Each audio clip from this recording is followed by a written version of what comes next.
Alright guys, so in today's video, I'm going to talk about my past struggles with not liking myself and the 4 things that I've learned that has helped me overcome that mindset. So, let's talk. Yo, what's going on everybody? Welcome back to another video. Now, if this is your first time here, my name is Ed, and welcome to the channel.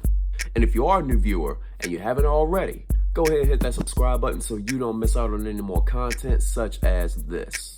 Alright guys, so in this particular video, I'm just going to be transparent with y'all because I personally believe that it's a good thing to be open and honest about your struggles, because somebody could be going through the very same thing that you are, but doesn't talk about it or isn't open about it because they feel as though that nobody can relate to their struggles. And to be perfectly honest, this is part of the reason why I created this channel, because I want to show people that they aren't alone in their struggles and that they do have somebody that they can relate to. Most importantly, that they don't have to feel alone with whatever they're going through. So, with that being said, one of the biggest struggles that I had was the fact that I didn't like myself at all.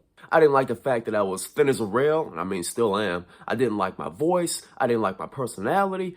Overall, I just simply didn't like who I was. And I really didn't like the fact that I was quiet, shy, and reserved. You see, I always wanted to be more like my outgoing and extroverted friends because they had the personality that appealed to me. And of course, as you can imagine, over time, my self-esteem and confidence completely dropped. And I was just kind of going through life, hating every single part of my being. Well, I wouldn't necessarily say hating, but I really didn't like myself, like any part of me at all. But over time, as I got older, more mature, and deeper in my relationship with the Lord, that mindset slowly started to shift, and I really started to appreciate who I was made to be. And of course, like y'all, I'm human. I still have my moments from time to time. But overall, I can completely and genuinely say that I love and appreciate who I am. And I'm not saying this in a narcissistic way. I mean just truly appreciating and admiring who God had designed me to be. So, with that said, here are the 4 things that I've learned that has helped me overcome that mindset of not liking myself and really appreciating who I am. And the first thing you need to remember is to recognize the fact that there is nobody else like you at all. And I mean this in the sense that there is only one you. Now check it out. I know a lot of us at some point in our lives wish we was anybody else but ourselves. I don't know, maybe it's because you didn't like your hair, didn't like your personality, what you were interested in, or anything like that. But it's because of those things why you should appreciate who you are. Okay, so listen. You have qualities about yourself that makes you unique.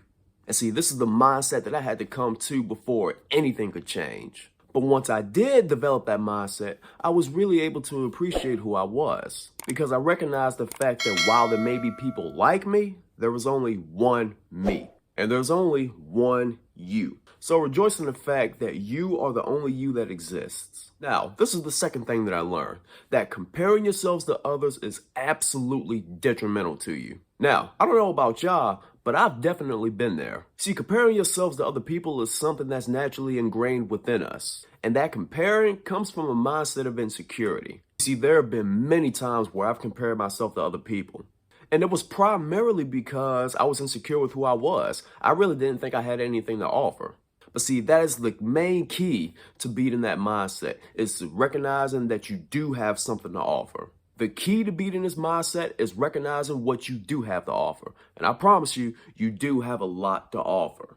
I mean, you could be somebody that's real easy to get along with, or somebody people confide into because they trust you. Or maybe you're somebody that people can just turn to for advice. I mean, the list goes on. In short, you've got redeeming qualities about yourself that nobody else has. And to be perfectly honest, those qualities you do have, other people may want for themselves.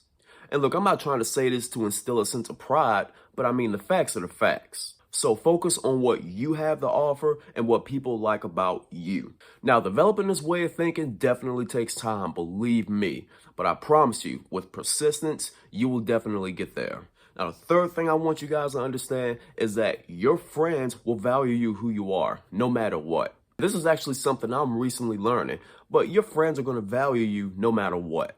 It doesn't matter what you have. It doesn't matter what you like. None of that matters. Your friends value you because you're open, honest, trustworthy, dependable, forgiving, whatever.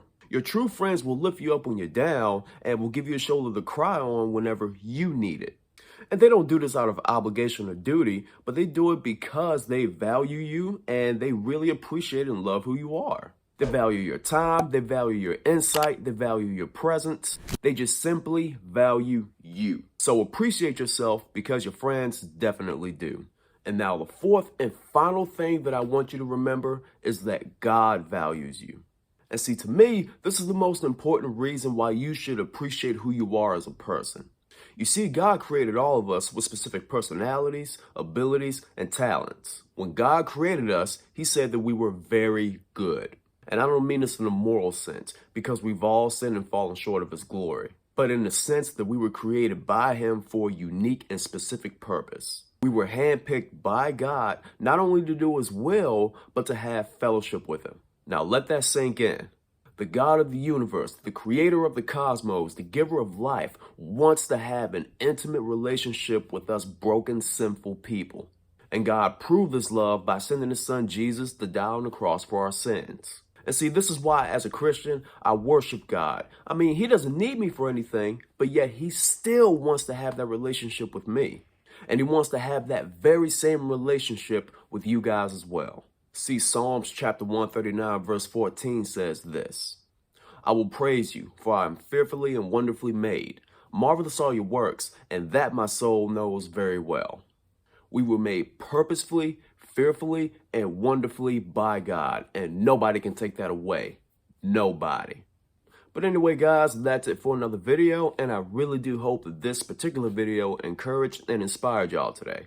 And also, once this video ends, be sure to check out this video I did a while ago talking about the gospel, breaking it down, and showing how you can start your relationship with the Lord today.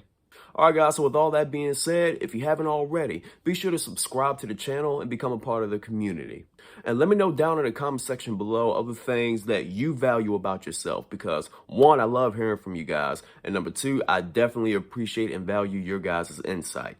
But anyway, guys, that's it for me. And until next week, y'all have a good day. God bless. Much love. Take care.